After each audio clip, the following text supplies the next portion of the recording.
안녕하세요. 사연에 빠지다의 DJ 민영입니다. 오늘은 어떤 사연이 준비되어 있을지 궁금하시죠? 오늘도 두 가지 사연 준비되어 있으니 끝까지 함께 해주시고요. 그럼 오늘의 사연도 함께 만나볼게요. 구독과 좋아요 버튼도 꼭 눌러주세요. 안녕하세요. 저는 얼마 전 결혼해 행복한 신혼생활을 보내고 있는 평범한 여성 시청자입니다. 무료할 때마다 자주 채널을 찾아 이야기를 듣고는 했는데 살다 보니 이곳에 제 사연을 보내는 날도 오네요. 저는 그리 평탄한 삶을 살아오지 못했어요. 제 인생의 비극은 제가 10살이었던 해 생일날부터 시작되었습니다. 저희 가족은 정말 평범하고 행복한 가족이었어요. 중소기업 영업직으로 일하시던 아버지, 가정주부 어머니, 저와 3살 터울이 있던 여동생 1명, 그리고 저까지. 저희 4명은 정말 화목하고 단란한 가정이었습니다. 아버지께서는 언제나 회사 일로 바쁘셨지만 어머니와 저 여동생에게 항상 다정하고 가정적인 가장이셨어요. 어머니께서도 매일같이 새벽부터 일어나 정성 가득한 도시락을 싸시고 아버지의 넥타이를 손수 골라 매드릴 정도로 사이가 좋은 부부였습니다. 두 분은 언제나 저와 여동생에게 훌륭한 부모였고 어린 시절을 떠올리면 온통 좋은 기억들 뿐입니다. 저희 가족은 매년 여름이면 여름 휴가를 떠났어요. 저와 여동생의 생일이 모두 한 여름이었거든요. 아버지께서 외벌이를 하셨기 때문에 그리 넉넉한 가정 형편은 아니었지만 그래도 1년에 한 번 가는 여름 휴가만큼은 무리를 해서라도 꼭 빼놓지 않고 떠났습니다. 그해 여름은 강원도의 계곡으로 휴가를 가기로 했어요. 마침 저의 생일이 주말과 딱 겹쳐서 제 생일 당일에 여행을 떠나게 되었습니다. 어렸을 적의 일이라 모든 상황이 뚜렷하게 기억이 나지는 않지만 여동생과 함께 여행 며칠 전부터 잔뜩 들떠 짐을 쌌던 것 같아요. 그해 여름은 장마가 유독 길었고 여행 전날 밤까지 장대비가 쏟아졌습니다. 부모님께서는 일기예보에서는 분명 이번 주말에는 날이 갠다고 했는데 이걸 어찌하나 하고 곤란한 기세기를 보이셨습니다. 여행을 떠난다며 잔뜩 들떠있던 저와 여동생을 보며 차마 계획을 취소하기 어려워하셨던 것 같습니다. 그렇지만 그 다음날 아침이 되어도 여전히 비는 그치지 않았고 결국 부모님께서는 저와 여동생에게 여행을 미루자는 이야기를 꺼내셨습니다. 비가 이렇게 와서는 계곡에 가서도 신나게 놀 수 없을 것 같다는 생각에 저는 마지못해 고개를 끄덕였지만 여동생은 끝까지 떼를 썼습니다. 물놀이를 하지 못해도 좋으니 꼭 오늘 여행을 떠나고 싶다면서요. 언니의 생일은 오늘인데 다음 주에 여행을 가봤자 아무 소용이 없다는 것이 이유였습니다. 저와 부모님 모두 여행 대신 오늘은 집에서 함께 케이크도 먹고 즐겁게 보내자 여동생을 설득했지만 여동생은 고집불통이었어요. 오후쯤이 되자 비가 조금 잦아드는 듯 했고 고민하시던 부모님께서는 결국 짐을 싸 펜션으로 출발하기로 했습니다. 그렇게 저희 가족은 차를 타고 여행을 떠났습니다. 그때까지만 해도 마냥 즐거운 마음이었어요. 잦아드는 듯 했던 비는 날이 어둑어둑해지자 다시 세차게 내리기 시작했어요. 설상가상으로 아버지께서 길을 잘못 들어 산길을 헤매기 시작했습니다. 몹시 어두운 하늘과 창문을 때리는 빗소리, 축축하고 습한 공기, 부모님께서 도란도란 이야기를 나누시던 목소리, 당시 차 안의 모든 느낌이 생생해요. 옆에 앉은 여동생은 진작에 잠에 빠져들어 새근새근 코를 골고 있었고 저는 언제쯤 펜션에 도착하는 걸까 멍하니 창밖을 바라보고만 있었습니다. 그리고 그 일이 일어났어요. 솔직히 말하자면 그 당시의 기억이 대부분 흐릿해요. 아주 커다란 경적소리와 어머니의 비명소리, 그리고 온 몸이 부서질 듯한 커다란 충격. 그 사고를 다시 떠올리는 것만으로도 온몸이 덜덜 떨릴 정도로 큰 트라우마로 남아있어요. 지금도 사연을 써내려가며 몇 번이고 숨을 고르내리고 있습니다. 맞은편에서 운전하던 커다란 트럭이 빗길에 미끄러지는 사고가 있었고 저희 가족이 타고 있던 차는 그 사고에 휩쓸려 가드레일을 들이받고 완전히 박살이 났습니다. 저를 제외한 가족들은 모두 즉사했고 저만이 병원에 실려가 다시 눈을 뜰 수 있었습니다. 겨우 10살이었던 제가 받아들이기에는 너무나 가혹한 현실이었어요. 하루아침에 제가 너무나도 사랑하던 가족들을 모두 잃고 세상 천지에 저 혼자 남게 되었습니다. 오랜 시간이 지난 지금에서야 이렇게 나름대로 덤덤하게 이야기할 수 있게 되었지만 저는 지금도 매해 제 생일이 돌아올 때마다 가족들 생각에 마음이 저릿해져요. 그 사고 이후로 저는 더 이상 제 생일을 축하할 수 없게 되었고 지금도 생일을 따로 챙기고 있지 않아요. 외 조부모님께서는 제가 태어나기도 전에 두 분 다 돌아가셨고, 친할아버님은 제가 어머니 뱃속에 있을 때 돌아가셨기에 제게 남아있는 피부친은 친할머님 한 분뿐이었습니다. 병원에서 오랫동안 누워있던 저는 퇴원 후 바로 친할머님 손에 맡겨지게 되었습니다. 당시 할머니께서는 제 여동생 또래의 아이 한 명과 함께 시 외곽의 작고 낡은 아파트 4층에 살고 계셨어요. 그 아이는 아버지의 동생, 그러니까 제게는 작은 아버지 되시는 분의 딸이었고 저와는 사촌지간이었습니다. 사실 부모님께서 돌아가시기 전에는 할머니와의 교류가 거의 없었어요. 사는 곳이 멀리 떨어져 있기도 했고 아버지와 할머니 관계가 그리 돈독하지는 않았거든요. 앞서 말씀드렸듯이 아버지께서는 남동생이 한 분 계셨는데 어렸을 적부터 소문난 사고뭉치였다고 했어요. 장남이었던 아버지께서는 줄곧 본인을 희생하며 가족들 뒷바라지를 해오셨는데 작은아버지 때문에 고생을 많이 하셨다고 했습니다. 타고난 성품이 조용하고 매사에 성실한 타입이었던 아버지와는 다르게 작은아버지께서는 매사에 진지한 법이 없고 항상 사고만 치고 다녔다고 했어요. 학창시절에는 질 나쁜 학생들과 어울려 다니며 패싸움을 하고 다른 학생들을 괴롭혔고 학교를 졸업하고 난 후에는 건달이 되겠다며 팔뚝에 용문신까지 새겼다고 하더라고요. 그래도 얼굴 하나는 반반하고 언변이 화려했던 탓에 주변 사람들 구슬려 먹는 것 하나는 잘했다고 해요. 본인에게 좋은 투자처가 있다느니 돈을 빌려주면 몇 배로 불려서 갚아주겠다느니 말도 안 되는 허풍을 떨고 사기를 치고 다니다 결국 경찰에 잡혀가기도 했습니다. 할머니께서는 그래도 아들이 깜빵에서 콩밥을 먹는 꼴은 도저히 못 보겠다며 아버지에게 보석금을 내달라고 부탁하셨어요. 하지만 아버지께서는 본인이 피땀 흘려 모은 돈을 도저히 저런 양아치 놈 구제해주는 데 쓰고 싶지 않다며 그럴 생각이 없다 딱 잘라 거절하셨다고 했습니다. 그렇지만 할머니께서는 이대로 손 놓고 있다가 정말 아들 범죄자 만들겠다는 생각에 아버지 몰래 아버지께서 한 푼 두 푼 모아놓았던 돈을 가져다 작은아버지를 꺼내오는 데 사용해 버리셨어요. 그 일로 아버지와 할머니 사이가 크게 틀어졌고 아버지는 그날 이후로 집을 나와 독립을 하게 되었습니다. 그렇게 독립하신 아버지께서는 회사에 취업을 하셨고 그곳에서 엄마를 만나 결혼을 약속하셨어요. 몇 년 만에 결혼 소식을 알리기 위해 고향집을 찾아갔더니 할머니와 할아버지께서는 몰라보게 늙어 계셨고 작은아버지도 집을 나가 연락이 끊긴 지 오래라고 했습니다. 할아버지께서는 작은아버지 얘기는 꺼내지도 말라며 그동안 가족들이 어떻게 뒷바라지를 해줬는데 천하의 배은망덕한 새끼라며 화를 내셨고 할머니께서는 그래도 애가 나쁜 애는 아니다. 아마 하는 일이 잘 풀리면 곧 연락을 해올 거다. 여전히 작은아버지 편을 들어주셨다고 해요. 마음고생을 하셔서 그런지 주름살이 부쩍 늘어나신 부모님을 보니 아버지는 마음이 좋지 않으셨고 그날 이후로 다시 예전처럼 부모님을 자주 찾아뵈며 모시기 시작했습니다. 어머니께서는 아버지와 결혼하기 전 부모님을 모두 잃으셨기에 아버지의 부모님을 본인 부모님처럼 생각하셨다고 했어요. 어머니께서 저를 임신하셨을 당시 할아버지께서 돌아가셨고 부모님께서는 혼자 남으신 할머니가 걱정되어 전보다 더 자주 왕래하셨다고 합니다. 그러던 어느 날이었어요. 그날도 부모님께서는 주말에 저와 태어난 지 얼마 되지 않은 여동생을 데리고 할머니 댁을 찾았습니다. 그런데 대문 밖에서부터 웬 갓난 아이 울음소리가 들렸다고 해요. 이게 무슨 소리지 싶어 급하게 집 안으로 들어서 보니 할머니께서 포대기에 쌓인 갓난 아이를 데리고 어쩔 줄 몰라 하고 계셨습니다. 어머니, 그 애는 누구예요? 무슨 일이에요? 아이고, 너 왔구나. 이리 와서 얘 좀 안아봐라. 아버지께서는 급하게 다가와 아이를 받아들었고 포대기에 쌓여있던 아이의 얼굴을 보고는 몹시 놀라셨다고 했어요. 아이는 평범한 아이와 조금 다른 생김새를 가지고 있었습니다. 뇌성마비였어요. 조산으로 태어날 때 뇌에 손상이 있는 선천적 장애였습니다. 네 동생 딸이란다. 오늘 아침에 와서 맡기고 가더라. 알고 보니 그 아이는 작은아버지께서 할머니께 떠맡기고 간 피덩이였어요. 작은아버지께서는 부인이 애를 낳고 도망가 버렸다며 본인은 사업 때문에 이리저리 바쁘게 다녀야 하니 아이를 돌봐줄 사람이 없다. 이제 조금만 더 하면 정말 성공할 것 같다.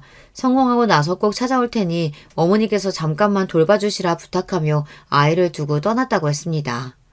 너무나 황당한 상황이었지만 일단 아이를 데리고 병원을 찾았고 병원에서는 생명에는 지장이 없지만 앞으로 꾸준히 재활치료를 받고 약을 먹어야 한다고 했어요.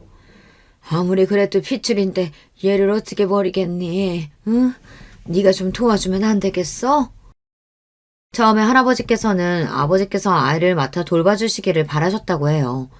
그러나 아버지께서는 그런 짓을 할 생각이 추호도 없으셨습니다. 그동안 뒤치다거리 해준 것도 모자라서 아픈 애까지 받아 키워줘야 되냐고. 내가 무슨 갓난애 똥오줌 받아주는 부모도 아니고 어디까지 참고 살아야 하냐. 어머니도 그 정도 당하셨으면 이제 정신 차릴 때 되지 않았냐. 화를 벌컥 내고 그 자리를 떠나버리셨어요. 그 뒤로 아버지께서는 할머니께 정기적인 안부 연락과 용돈을 보내드리는 것 외에 왕래를 전부 끊어버리셨습니다. 그 애를 다시 동생한테 돌려보내거나 시설에 보내는 거 아니면 더 이상 어머니랑도 보고 살 생각 없습니다. 단호히 말씀하셨지만 할머니께서는 도저히 피부치를 모른 채 할 수 없다고 하셨어요. 나중에서야 알게 된 사실인데 아버지께서는 할머니와 단단히 왕래를 끊어버리셨지만 어머니께서는 할머니와 아이가 신경 쓰여 도저히 그렇게 매정하게 굴 수가 없었다고 하셨어요. 그래서 어머니께서는 아버지 몰래 할머니를 찾아가 아이가 잘 지내고 있는지 확인도 하고 아이와 할머니와 함께 병원도 찾고 장애아 등록도 하고 복지센터 등에 연락해 지원도 받을 수 있도록 여러 가지 도움을 주셨다고 하더라고요. 할머니께서는 지금도 가끔 어머니 얘기를 하시며 그때 제 어머니가 아니었으면 정말 큰일 날 뻔했다며 고맙다는 말씀을 하십니다. 그렇게 할머니께서는 스스로 챙기시기도 힘든 연세에 갓난 아이를, 그것도 뇌성마비 환자를 혼자 키우셨어요. 제가 할머니 댁에 들어가게 되었을 당시 사촌동생은 7살이었습니다. 사촌동생 이름은 수연이에요. 이수연. 누가 지어준 건진 모르겠지만 아마 작은아버지나 그 부인이겠죠. 본인들이 이름까지 지어서 직접 손수 출생신고까지 한 아이를 어떻게 평생 동안 나 몰라라 하고 살 수 있었는지 지금도 모르겠습니다. 제가 수연이를 처음 만났을 때가 아직도 생생히 떠올라요. 병원으로 저를 데리러 오신 할머니 손을 잡고 오랜만에 낡은 아파트에 도착했을 때 수연이는 보조의자에 앉아 있었어요. 뇌성마비 환자들은 혼자서 몸을 가누기가 힘들어 벨트 같은 것들로 몸을 고정시킬 수 있는 전용 의자나 테이블에서 대부분의 시간을 보냅니다. 당시 어린 저에게 그런 수연이의 모습은 꼭 괴물같이 느껴졌어요. 수연이는 눈도 이상하게 뜨고 있었고 입도 제대로 다물지 않았고 의자에 묶여 고개를 괴상하게 꺾은 채 저를 쳐다보고 있었습니다. 신발장에서 수연이와 눈이 마주쳤고 순간 겁이 나서 할머니 뒤로 숨었던 기억이 나요. 할머니께서는 그런 저를 달래주며 괜찮다. 수연이는 조금 아픈 것일 뿐이다. 먼저 가서 인사를 해봐라 등을 떠미셨고 저는 쭈뼛쭈뼛 수연이 앞으로 다가갔습니다. 안녕하고 기어들어가는 목소리로 인사를 건네니 수연이도 안녕하고 대답하며 고개를 까닥였어요. 물론 몹시 어눌한 말투였지만 대화가 통한다는 사실을 알게 되니 적어도 괴물처럼 느껴지지는 않더라고요. 뇌성마비에도 정도가 있는데 수연이는 다행히도 그리 심한 편은 아니었어요. 증상이 심한 환자들은 고관절이 아예 틀어져 수술을 하거나 철심을 박아넣는 것도 허다하고 가만히 있어도 침이 질질 흐를 정도인 사람들도 있었어요. 수연이는 그 정도로 심각한 경우는 아니었습니다. 다만 다른 뇌성마비 환자들처럼 혼자서 거동이 어려운 것은 마찬가지였어요. 할머니께서는 허리가 많이 굽으신 상태였는데 그런 몸으로 7살 난 아이를 들고 씻기고 재우며 몹시 고생을 하고 계셨습니다. 제가 가장 안타깝게 생각하는 것은 만약 수연이가 어렸을 적에 조금이라도 더 제대로 된 재활치료를 받았더라면 지금보다도 훨씬 상태가 좋아졌을 거라는 사실이에요. 뇌상마비 환자들의 경우 어렸을 적부터 꾸준히 재활치료를 받아야 하는데 수연이는 부모에게서 버려져 병에 대해 무지하신 할머니 밑에서 크는 바람에 살아가는데 아주 기본적인 돌봄 정도만 받으며 자랐거든요. 어머니께서 도와주신 덕에 복지센터를 연결해 일주일에 한 번씩 보호사가 집에 방문해주긴 했지만 그닥 큰 도움은 되지 못했습니다. 8살이 되면 평범한 아이들이 초등학교에 입학하듯이 장애가 있는 아이들도 특수학교에 입학을 하게 돼요. 수연이도 8살이 되던 해에 특수학교에 입학하게 되었는데 가장 큰 문제는 바로 등하교였습니다. 혼자서 몸을 가눌 수 없는 뇌성마비 환자들은 일상의 모든 부분을 보호자에게 의지해야 해요. 당연히 할머니께서 매일같이 수연이를 등에 업고 학교를 오고 가셨으며 비가 오나 눈이 오나 마찬가지셨습니다. 그나마 다행이라고 할 수 있었던 것은 수연이가 몹시 얌전한 아이였다는 사실이었어요. 뇌성마비 환자들 중에 상당수가 본인 뜻대로 신체가 통제되지 않으면 화를 내고 쉽게 짜증을 내거나 울음을 터뜨리고는 하는데 수연이는 어렸을 적부터 한 번도 저와 할머니에게 화를 내본 적이 없었습니다. 어쩌면 착한 아이였지만 어쩌면 마음이 많이 아프기도 했어요. 그만큼 본인의 감정을 숨기고 참으며 살아왔다는 뜻이니까요. 수연이는 마음이 여린 아이였기에 항상 저와 할머니가 고생하는 모습을 보며 애써 밝은 척을 했던 것 같아요. 뇌성마비 환자는 간단한 식사조차도 쉽지 않습니다. 보통 장애가 없는 평범한 아이들이라면 8살쯤 되면 성인과 비슷한 식사를 해요. 가리는 음식이 있을 순 있지만 혼자서 수저를 쥐고 음식을 입에 넣고 씹는 데에는 아무런 문제가 없다는 뜻입니다. 그렇지만 뇌성마비 환자는 이야기가 전혀 달라요. 물론 증상의 정도에 따라 천차만별이지만 많은 뇌성마비 환자들은 혼자서 식사를 하지 못합니다. 수연이도 마찬가지였어요. 할머니께서는 항상 수연이가 먹기 쉽도록 모든 음식을 잘게 잘라서 준비하셨어요. 맵고 짜고 자극적인 음식이나 먹기 힘든 단단하고 질긴 음식은 저희 집 식탁에 올라오지 못했습니다. 애초에 생활비가 나라에서 주는 지원금이 전부였으니 맛있고 질 좋은 식사를 하기 어렵기도 했지만 어렸을 적 제가 제일 자주 먹었던 음식은 라면이었어요. 할머니께서는 라면에 항상 물을 많이 넣으셨어요. 소위 말하는 한강라면이라고 하죠. 면이 푹 퍼져 거의 죽처럼 된 라면을 국그릇에 옮겨 담아 가위로 면을 잘게 자르고 그걸 숟가락으로 퍼서 수연이에게 먹여주셨습니다. 저는 그 맞은편에 앉아 서툰 젓가락질로 면을 넘겼어요. 지금 와서 생각해보면 정말 맛도 없고 영양가도 없는 식사였지만 어린 시절에 저는 라면을 꽤나 좋아했던 것 같아요. 라면이 아니면 주로 맹맹한 된장국이나 미역국을 먹었었는데 적어도 그것보다는 맛이 있었던 것 같거든요. 뇌성마비 환자들의 식사를 마냥 부드러운 것들로만 할 수도 없는 게 뇌성마비 환자들은 지속적으로 근육을 움직여줘야 돼요. 마비가 있는 경우 스스로 계속해서 움직여주며 근육을 풀어줘야 하거든요. 때문에 죽처럼 꿀떡꿀떡 넘어가는 것 말고 어느 정도는 씹을 수 있는 음식을 주는 것이 중요한데 환자들은 혼자서는 턱 움직이는 것조차 힘들어하는 경우가 많다 보니 기껏 음식을 먹여줘도 씹지 못하고 그대로 뱉어버리는 경우도 허다합니다. 철이 든 지금에 와서는 아픈 사람들이 식사에 어려움을 겪는 것이니 어쩔 수 없다고 생각하지만 어렸던 저는 수연이가 음식을 씹다 말고 할머니 손바닥에 뱉어내는 모습이 몹시 비위가 상했어요. 그래서 밥을 먹다 말고 수저를 내려놓고 자리를 떠나버리는 경우도 많았고 수연이가 이상한 소리를 내거나 기괴한 몸짓을 할 때마다 짜증을 내기도 했습니다. 당시에는 정말 모든 게 다 싫었던 것 같아요. 너무나도 사랑하는 가족들을 한순간에 잃은 것도 모자라 좁고 냄새나는 집에서 그닥 친하지도 않은 할머니와 이상한 사촌동생과 하루아침에 함께 살게 되었으니 어린아이가 아무런 불평불만 없이 적응하는 것이 더 이상하죠. 당시 저와 할머니 그리고 수연이가 함께 살던 집은 작은 주방과 거실이 붙어있고 방이 2개 있는 구조였는데요. 좁은 평수 안에 방을 2개나 만들려니 방 1개는 거의 한 뼘 수준으로 작은 크기였어요. 원래는 그곳을 물건을 쌓아두는 창고로 사용하고 나머지 방에서 수연이와 할머니가 함께 잠을 잤었는데 제가 할머니 댁으로 들어가고 나서 억지를 부려 작은 방을 제 방으로 사용하게 되었습니다. 처음에는 큰 방에서 저와 수연이 할머니 셋이서 함께 잠이 들었는데 뇌성마비 환자는 잠을 잘 때도 편히 자지 못해요. 밤새 끙끙거리거나 몸을 뒤척이고 화장실 한 번 갈 때마다 난리법석을 피우고 그런 날이 몇 번 반복되니 너무 힘들고 싫어서 도저히 여기서는 못 자겠다.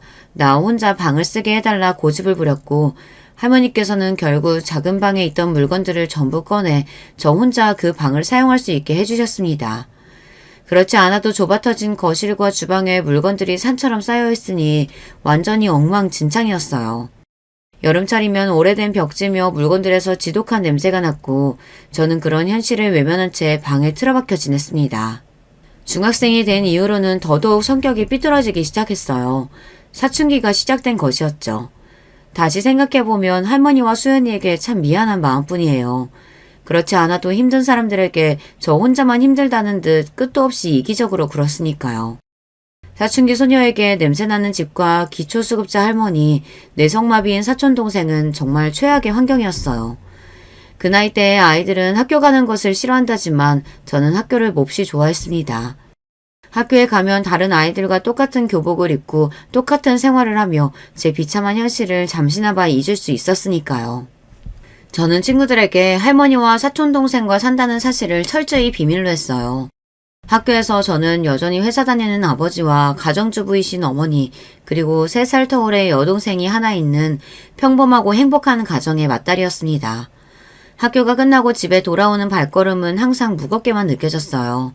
제가 꾸며낸 행복한 스스로의 모습과 현실의 모습 사이에서 느껴지는 괴리감이 몹시 괴로웠습니다. 집 안에 들어서면 코를 찌를 듯 나는 냄새와 의자에 묶여 앉아있는 수연이, 그리고 몹시 피곤해 보이는 얼굴로 저녁을 차리고 계셨던 할머니의 뒷모습. 잘 다녀왔냐 묻는 할머니의 말씀에 아무런 대답도 하지 않은 채 그대로 달려 방 안으로 들어가 문을 쾅 닫아버리곤 했습니다. 진심으로 가족들이 너무나 그리웠어요. 왜 하필 나는 그날에 태어난 걸까? 왜 동생은 그렇게까지 여행을 가자고 떼를 썼던 걸까? 동생을 좀 더 적극적으로 말려볼 걸. 그냥 여행 가자는 말을 꺼내지 말 걸. 이미 다 지나버려 돌릴 수 없는 일이란 걸 알면서도 매일 밤 쏟아지는 후회들과 함께 엉엉 울다 잠들고는 했습니다. 할머니께 상처가 될 만한 말들도 많이 했죠. 지금 와서 생각해보면 할머니라고 그 모든 상황을 아무렇지 않게 덤덤하게 받아들이시지는 못하셨겠죠. 언젠가는 정신 차리고 돌아올 거라고 믿어 의심치 않던 둘째 아들은 아픈 손녀딸은 본인에게 버리듯 맡겨놓고 사라져버리고 항상 믿고 의지하던 든든한 장남 부부는 하루아침에 커다란 트럭에 휩쓸려 목숨을 잃어버리고 본인에게 남은 것이라고는 책임져야 할 어린 손녀딸 둘에 스스로 건사하기도 힘든 늙은 몸을 가지고 매일같이 얼마나 힘든 나날을 보내셨겠어요. 그때는 그런 할머니의 입장을 전혀 생각하지 못했던 것 같아요. 원망할 대상이 필요했던 것 같기도 합니다. 처음에는 여행을 떠나자고 떼를 썼던 여동생을, 다음은 할머니를, 그 다음은 수연이를. 누군가를 원망해야만 비참한 현실을 버틸 수가 있었어요. 수연이를 미워했던 저는 할머니가 보지 않은 곳에서 몰래 수연이를 괴롭히기 시작했습니다. 지금 생각해보면 정말 못되기 짝이 없는 행동이었죠. 이제 와서는 많이 반성하고 있고 아무리 제가 사춘기에 반항기였다고 한들 해서는 안 될 짓이었다는 생각이 듭니다. 괴롭힘이라고 해서 거창한 것은 아니었어요. 혼자서 몸을 제대로 가누지 못하는 수연이가 제게 무언가를 부탁하거나 의사표현을 할 때 그것을 철저히 무시하는 것이었습니다.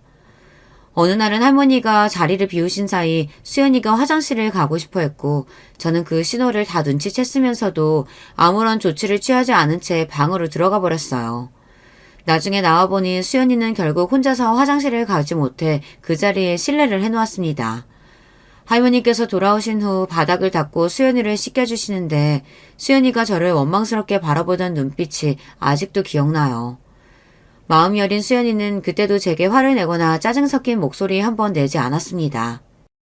그뿐만이 아니었어요. 할머니께서 밥을 차려주시고 잠깐 자리를 비우셨을 때 제가 밥그릇을 엎어버리고는 돌아오신 할머니께 수연이가 혼자 손을 휘두르다가 밥그릇을 엎었다고 뻔뻔하게 거짓말을 하기도 했습니다. 그럼 할머니께서 수연이를 타박하시며 속상해하셨는데 수연이는 한마디 해명도 하지 못하고 그런 저를 빤히 바라보기만 했어요. 다시 생각해도 정말 못됐죠. 그때는 왜 그렇게 수연이를 괴롭히지 못해 안달이었는지 모르겠습니다. 그랬던 제가 수연이를 제 친동생처럼 챙기게 된 계기가 있었어요. 그날은 기나긴 장마가 한창이던 어느 여름날이었습니다. 간만에 하늘이 맑게 개어있길래 오늘은 비가 안 오려나 싶어 빈손으로 밖을 나섰고 학교에서 수업을 듣고 있는데 갑자기 하늘에 먹구름이 끼더니 비가 장대같이 쏟아졌습니다. 그럼 그렇지 비가 오는구나 하고 오늘은 꼼짝없이 비를 쫄딱 맞고 돌아가겠네 싶었어요. 그렇게 수업이 끝나고 비를 잔뜩 맞으며 집으로 급하게 달려갔습니다. 여느 때와 같이 할머니와 수연이가 집에 있을 줄 알았건만 웬일로 그날은 집에 아무도 없었고 둘 다 같이 재활이라도 하러 갔나 싶었어요. 수연이가 그전부터 휠체어를 타고 생활하기 시작해 자주 밖을 나갔거든요. 그렇게 1시간, 2시간이 흘러도 둘 다 집에 들어오지 않자 그제서야 조금 이상한 기분이 들었어요. 아무리 늦어도 저녁 시간이면 무조건 집에 돌아와야 하는데 왜 이렇게 늦는 거지? 밖에 나가 찾아봐야겠다는 생각이 들었습니다. 그때 대문이 열리며 할머니께서 집 안으로 들어섰고 제게 수연이는 어디 있냐 물어오셨습니다. 그게 무슨 말이냐, 할머니랑 같이 나간 거 아니었냐 되물으니 네가 곧 학교 끝나고 올 시간이라 집에 수연이를 혼자 두고 외출을 하고 오셨다는 거예요. 혼자서 몸도 잘 못 움직이는 애가 도대체 어딜 나간 건지 할머니와 저 둘 다 혼비백산이 되어 밖으로 뛰쳐나갔습니다. 한참을 비를 맞으며 찾아다니다 수연이를 발견한 곳은 다름 아닌 저희 학교 앞이었어요. 수연이는 그곳에서 휠체어에 위에 앉아 비에 흠뻑 젖은 상태로 어깨에 우산을 걸친 채 저를 기다리고 있었어요. 품 안에는 제가 평소에 자주 쓰고 다니던 수박이 그려진 접이식 우산이 들려 있었습니다. 수연이는 저를 보고는 엉엉 눈물을 터뜨렸고 저도 그런 수연이를 보니 눈물이 미친 듯이 쏟아졌어요. 너 도대체 혼자서 여기까지는 어떻게 나왔냐? 내가 얼마나 걱정했는지 알고 있냐? 나쁜 사람이 데리고 갔으면 어쩔 뻔했냐? 빗길에 사고라도 났으면 어떡하냐? 고래고래 소리를 지르면서 우는데 수연이가 팔을 휘저기며 우산을 건네주려 하더라고요. 어찌나 오래 비를 맞고 있었는지 온몸이 차디찼고 눈물이 멈추질 않았습니다. 그날 이후로 저는 더 이상 수연이를 괴롭히지 않았습니다. 할머니를 도와 열심히 수연이를 돌보기 시작했어요. 똥오줌을 받아내는 건 물론이고 식사도 제가 직접 차려 떠먹여주게 되었습니다. 그리고 수연이에게 공부를 시키기 시작했어요. 이전까지는 수연이를 말이 안 통하는 괴물이라고 생각했지만 그제서야 수연이를 동생으로 받아들일 준비가 되었던 것 같아요. 공부라고 해서 거창한 것은 아니고 아주 기본적인 것들이었습니다. 한글이나 숫자 그리고 기본적인 쓰기 연습이었어요. 손에 힘이 잘 들어가지 않아 아주 간단한 글자를 쓰는 것도 힘들어했지만 수연이는 저와 함께 공부하는 시간을 몹시 좋아했습니다. 그렇게 저희 가족은 이전보다 조금 더 행복해졌어요. 저는 고등학교를 졸업하고 바로 복지재단에서 일하기 시작했습니다. 수연이를 돌보면서 장애에 대한 편견이 많이 사라지기도 했고 좀 더 수연이에게 도움이 되는 언니가 되고 싶었어요. 물론 언제나 그런 현실이 즐거운 것만은 아니었습니다.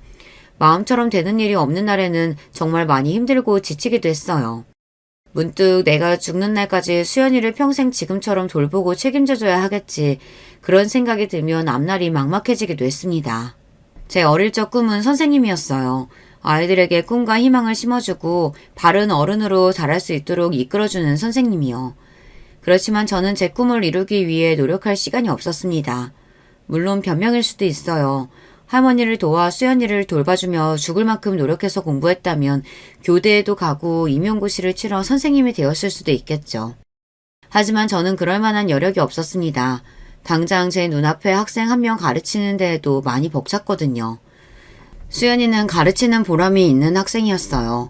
다른 뇌성마비 환자들에 비해 의사소통이 아주 잘 되는 편이었고 느리긴 했지만 혼자서 글자를 수기로 쓸 수 있었습니다. 물론 그 모든 것들은 제가 수연이를 열심히 가르치기도 했지만 수연이 스스로의 엄청난 노력이 있었기 때문이었어요. 그러던 중 제가 일하던 복지재단에서 시청에서 주관한 장애인 채용 프로그램에 참여할 수 있는 기회가 생겼고 수연이가 그 프로그램에 선발되면서 일자리를 얻게 되었습니다. 수연이가 맡은 업무는 몹시 간단하고 쉬운 반복 노동이었지만 태어나 처음으로 스스로 일하고 돈을 벌 수 있게 되어 몹시 기뻐 보였어요. 저 또한 그런 수연이의 모습을 보며 크게 뿌듯함을 느꼈습니다. 그 과정에서 만나게 된 것이 지금의 남편이에요. 남편은 시청의 복지과에서 일하는 직원이었고 채용 프로그램에 관련해 여러 번 만나 대화를 나누다 오며 가며 안면을 트다 보니 자연스레 사이가 가까워지게 되었어요. 그렇게 저와 남편은 연인 사이가 되었지만 솔직히 말해서 전 결혼까지는 하지 못할 거라고 생각했어요. 저에게는 평생을 책임져야 할 수연이라는 존재가 있었으니까요. 남편은 집안에서 어와둥둥 예쁨 받으며 자란 외동아들이었고 남의 집 귀한 아들에게 평생 남은 뒤치다꺼리를 하게 만들 수는 없는 일이라고 생각했습니다. 그러던 어느 날이었어요. 그날도 퇴근해서 수연을 데리고 함께 집에 돌아갔는데 집에 웬 검은 양복을 입은 남자가 와 있었습니다. 할머니께서는 눈물을 보이고 계셨고 깜짝 놀라서 당신 누군데 뭔데 우리 집에 있냐 소리를 질렀어요. 알고 보니 그 남자는 작은 아버지의 개인 변호사셨고 작은 아버지가 돌아가셨기에 저희를 찾아온 것이라고 했습니다. 평생 동안 아무런 연락도 없다가 갑자기 이제 와 어디서 몰아다 죽었길래 우리를 찾아오냐. 그 사람 우리랑 상관없는 사람이다 단칼에 끊어내니 변호사는 뭔가를 뜯어내려고 온 것이 아니라 상속받으실 유산이 있어 찾아온 거라고 설명했어요. 평생을 사업하겠다고 큰 소리를 떵떵 치고 다니셨던 작은 아버지께서는 정말 사업가가 되어 성공하셨던 모양이었습니다. 친구와 둘이서 차린 회사가 크게 성공해 공동 경영을 하고 있었는데 부인과 해외여행을 갔다가 그곳에서 사고를 당해 운명을 달리했다고 하더라고요. 변호사라는 그 남자는 경영권은 친구에게 넘어갔지만 작은아버지께서 소유하셨던 회사 주식과 건물들, 각종 자산이 전부 하나뿐인 자식인 수연이에게 상속될 예정인데 장애 등 이런저런 문제로 일단은 할머니 명의로 넘어갈 것이다. 길게 설명을 늘어놓았고 도무지 이해가 잘 가지 않았습니다. 얼마 뒤에 각종 서류 처리를 하고 통장에 찍힌 금액을 보고서야 좀 실감이 나더라고요. 뭐가 뭔진 잘 모르겠지만 평생 아픈 자식 본인 어머니에게 버리듯 떠맡기고 나몰라라 살던 나쁜 놈이 죽으면서 저에게 큰 재산이 생기게 되었다. 그런 상황인 것 같았습니다. 솔직히 처음엔 정말 어안이 벙벙했어요. 이런 드라마에서나 나올 법한 일이 제 삶에 생길 것이라고는 기대도 하지 않았고요. 무엇보다도 그런 페류나 같은 사람이 정말 사업으로 성공해서 잘 살고 있을 거라고는 상상도 하지 못했습니다. 이렇게까지 연락이 없는 거면 어디서 비명행사했거나 거름뱅이처럼 살고 있는 게 아닐까 싶었는데 배신감에 치가 떨렸어요. 어찌되었든 제가 그 돈으로 가장 먼저 한 일은 이사였습니다. 당시 저희가 살고 있던 집은 앞서 말씀드렸듯 몹시 열악한 환경이었거든요. 항상 복지센터로 출퇴근하며 구경했던 고급 빌라로 거처를 옮겼고 수연이가 좀 더 제대로 된 재활치료를 받을 수 있도록 평소엔 비싸서 꿈도 꾸지 못했던 재활센터에 등록을 했어요. 그리고 할머니와 남편 수연이를 데리고 아주 비싼 식당에 가서 즐겁게 식사도 했습니다. 평생 큰돈을 만져본 적이 없으니 그것 말고는 생각나는 것이 별로 없었어요. 또 한 가지 한 일이 있다면 남편의 차를 바꿔준 일이었습니다. 이전까지 저는 면허를 따지 않았기에 멀리 나갈 일이 있으면 항상 남편의 차를 얻어 탔었거든요. 수연이를 데리고 먼 병원에 가거나 나들이를 나가거나 할 때도 마찬가지였고요. 그럴 때마다 남편은 항상 당연히 본인이 기사 노릇을 해줘야지 하며 달갑게 저희를 태워줬어요. 남편이 식장에서 일하기 시작한 해에 샀다는 낡은 아반떼는 세월의 흔적이 여실한 편이었고 수중에 돈이 생기니 남편 차를 바꿔줘야겠다는 생각이 들었습니다. 남편은 부담스럽다며 무슨 차냐, 지금도 괜찮다 말했지만 제가 억지를 부려 차를 바꿔주었어요. 제 돈도 아닌데 뭘 그렇게 마음대로 쓰냐고 하실 수 있겠지만 할머니께서도 항상 남편에게 고마워하며 선물을 해주고 싶어 하셨어요. 그즈음부터 저와 남편은 결혼에 대해 진지하게 이야기하기 시작했어요. 돈이 생기자마자 결혼 이야기를 꺼내다니 남편이 속물이네 생각하셨을지 모르겠습니다. 실은 결혼 이야기는 돈이 생기기 전부터 꾸준히 나왔던 것이었어요. 그것도 남편 쪽에서요. 저는 항상 결혼은 좀 더 천천히 생각해보자. 나는 평생 수연이를 책임져야 하고 아이가 생겨도 아이에게 신경을 잘 못 써줄지도 모른다. 지금 당장은 괜찮다 생각할지 모르겠지만 나중에 분명 후회할 거다 남편을 설득했지만 남편은 단호했습니다. 난 당신을 지금 있는 그대로 사랑하고 결혼해도 후회하지 않을 거다. 평생 외동이라 쓸쓸하게 자랐는데 여동생 한 명 생겼다 생각하면 좋지 않겠냐 우스갯소리를 하면서요. 그런 남편에게 고마운 마음이었지만 그렇다고 결혼을 덥석 약속하기에는 현실적인 문제들이 많았습니다. 주로 경제적인 문제들이었어요. 그렇지만 작은 아버지께서 유산을 남기고 가셨으니 그런 문제들이 대부분 해결될 것 같았고 지금껏 미루기만 했던 인사를 드리러 가기로 마음을 먹었습니다. 솔직히 많이 긴장되었어요. 몇 번 전해 들은 이야기로는 시어머니께서 저를 썩 달가워하시지 않은 것 같은 눈치였거든요. 저라도 그랬을 겁니다. 별 볼 일 없는 직업에 평생 책임져야 할 아픈 동생까지 있는 여자라면 반겨줄 집안이 더 드물 테니까요. 남편은 분명 시어머니께서도 저를 직접 보면 마음이 바뀌실 거라며 걱정 말라 말해주었지만 인사를 드리러 가기 전날 밤 잠을 한숨도 못 잘 정도로 걱정이 되었습니다. 그렇게 양손 가득 선물을 사들고 시댁을 찾았고 시어머니께서는 예상대로 몹시 불만이 가득한 얼굴로 저를 맞아주셨어요. 그래서 지금은 복지센터에서 일하고 있다고? 대학은 어디 나왔나? 저 대학은 나오지 못했습니다. 고등학교 졸업하고 바로 일 시작했어요. 아픈 동생 때문에 공부를 할 수 있는 상황이 아니었습니다. 그래, 동생이 장애인이라지? 평생 동안 그 짐을 안고 살아야 할 텐데. 근데 부모님은 뭐 하시고 네가 동생을 돌봐? 할머니와 동생과 셋이서 살고 있어요. 어렸을 적부터 할머니 밑에서 자랐어요. 할머니께서 많이 노쇠하셔서 동생을 돌볼 수 있는 상태가 아니십니다. 뭐 할머니 밑에서 자라? 그럼 고아라는 뜻이야? 참나, 내가 살다 진짜 이런 뻔뻔한 놈들 다 보겠네. 장애 있는 동생도 모자라서 부모도 없어.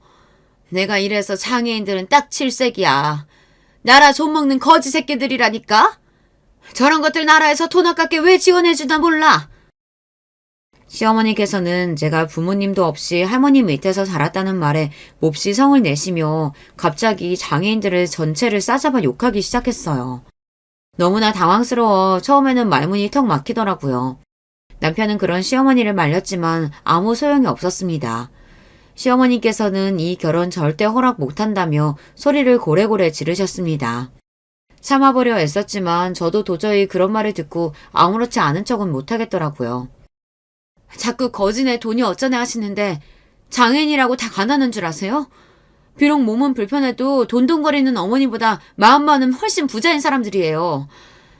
그리고 제가 부담스러워하실까봐 미처 말씀 못 드렸는데 저희 할머니 대우기업 대주주세요. 얼마 전에 남편 차도 제가 바꿔줬고 저희 가족 시청 앞에 고급 빌라 살아요. 나라 좀먹는 거지 새끼들이요? 참나 기가 막혀서. 제 말에 시어머니께서도 말문이 막히신 듯 어안이 벙벙한 표정을 지으셨어요. 저는 거기서 그치지 않고 자리에서 벌떡 일어나 남은 말을 쏘아붙였습니다. 장애인이라고 장애 가지고 싶어서 그렇게 태어났겠어요? 우리도 그저 운이 좋아서 멀쩡하게 살고 있는 거지. 사람 일 모르는 거라고. 누구나 당장 내일 사고 나서 장애인 될지 어떨지 모르는 거예요. 어쩜 그렇게 심부가 못 되셨어요? 사람 돈 없다고 무시하고 고아라고 무시하고 장애 있다고 무시하고. 어머님 그러시는 거 아니에요. 저도 이런 집안이랑은 결혼 못하겠네요. 남편이 저를 쫓아와 나오며 사과했지만 저는 더 이상 대화할 기분이 아니다. 나중에 다시 이야기하자며 남편을 뿌리쳤고 그대로 집으로 향했습니다. 할 말을 참지 않고 다 쏟아내긴 했지만 속이 많이 쓰렸어요. 집에 도착하자 해맑은 얼굴로 저를 맞아주는 수연이를 보니 저도 모르게 눈물이 났습니다. 다음날 아침 시어머니와 남편 둘이서 저희 집을 찾아왔고 솔직히 말하자면 꼴도 보기 싫었지만 남편을 생각해서 꾹 참고 문을 열어주긴 했어요. 내가 어제는 정말 미안했어요. 그동안 아들이 일하면서 당한 게 너무 많아서 오해를 했던 것 같아요. 진심으로 사과할게요. 어제 그렇게 사람을 무시하며 반말을 툭툭 뱉어내던 사람은 어디로 가고 시어머니께서는 제 앞에서 고개를 숙이며 정중한 목소리로 사과를 전해오셨습니다. 하룻밤 만에 180도 변한 태도에 당황스러울 정도였어요. 알고 보니 시어머니께서 장애인에 대한 안 좋은 편견을 가지게 된 이유가 있었더라고요.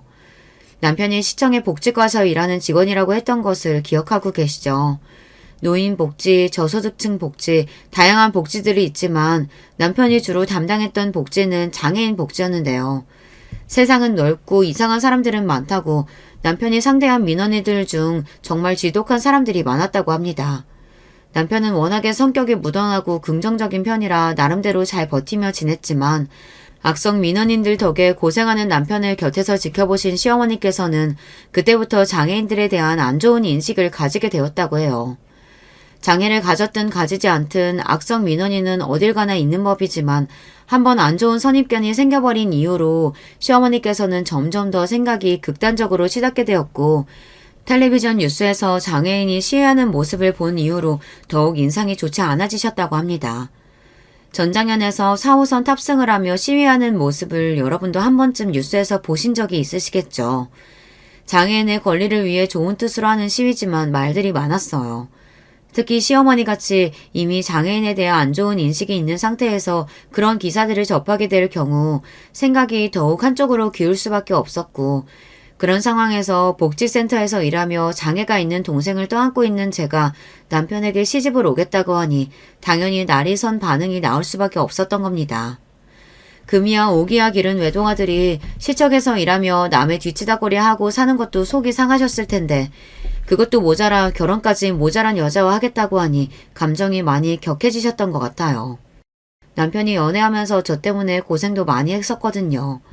앞서 말했듯 휴일에도 멀리까지 차를 태워주기도 하고 단둘이 데이트도 한번 제대로 못하고 항상 수연이와 같이 시간을 보낸다든가 같이 식사를 하다가도 수연이 몸에 이상이 생기면 급하게 병원에 가야 한다던가 제가 사연에 적은 것들은 극히 일부지만 중증 장애인이 옆에 있으면 보호자는 정말 평범한 삶에서 많은 부분을 포기해야 해요. 결혼을 하게 되면 그런 어려움을 저뿐만 아니라 남편이 나눠받게 되는 것이니 시어머니께서 예민하게 구실만도 했죠. 솔직히 말하자면 이러니 저러니 해도 제가 만약 작은아버지께 상속받은 유산을 가지고 있지 않았더라면 이렇게까지 사과를 해오셨을까 싶기도 했어요. 돈이 있기에 조금 더 여유롭게 아픈 동생을 돌볼 수 있었고 현실에 허덕이며 시어머니 말맞다나 나라에 좀먹지 않아도 되는 상황이었으니까요.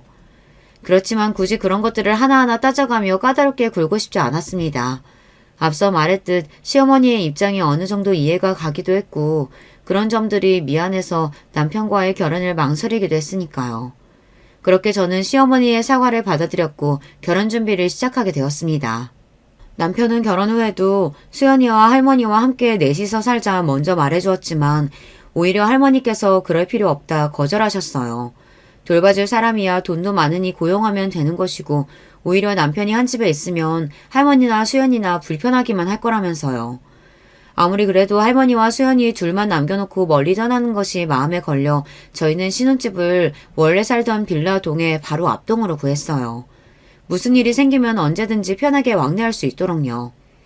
결혼 후에는 복지센터 일을 그만두었습니다. 상속받은 유산들을 어떻게 관리해야 할지 공부해야 할 것도 많고 생각보다 복잡하더라고요. 태어나서 이렇게 큰 돈을 만져보게 될 것이라고는 생각조차 해본 적이 없어 조금 막막하기만 했습니다. 사실 아직도 지금 뭐가 뭔지 잘 모르는 것들이 많아요. 솔직히 이런 유산들을 남겨주고 갔다고 이제 와서 작은 아버지께 고마운 마음이 들지는 않습니다. 이렇게 돈이 차고 넘치도록 많으면서 어떻게 아픈 자식을 늙은 어머니께 내팽개치고 평생 동안 나몰라라 살 수 있었는지 아직도 그 심리가 이해가 잘 가질 않아요.